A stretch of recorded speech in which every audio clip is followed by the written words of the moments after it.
I have seen the DP making camera location decisions.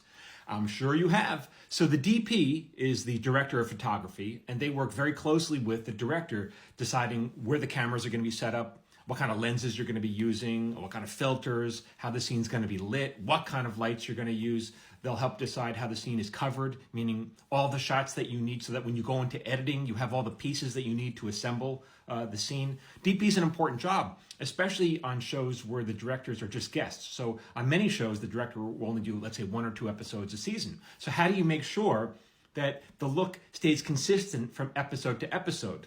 That's the DP. The DP is always on the staff of the show. And so how it generally works, you go into a production meeting. The production meetings before each episode is produced, and you have all the department heads there, including the director, including the showrunner, and the DP.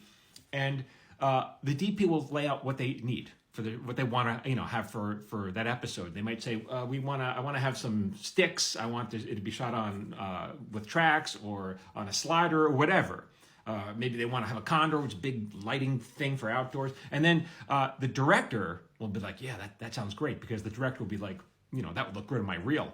But then the showrunner, if it's me, I'll look over to the line producer, because I usually work on low budget shows. And I'll look at the line producer. I'm like, can we? And the line producer's like, you're out of your mind. There's no money for any of this stuff here. We're shooting it with flashlights. So that's why there's always conflict between the various department heads. Even though we're on the same team, there's generally conflict because the DP wants the show to look as good as it can be, and great, that's their job. They should do that. And then the line producer's like, we can't spend any money, and the showrunner's like, I don't want to get fired. So that's where the conflict comes from. Great observation. For more what it's like to be a TV writer, keep following me at Michael Jamin Writer.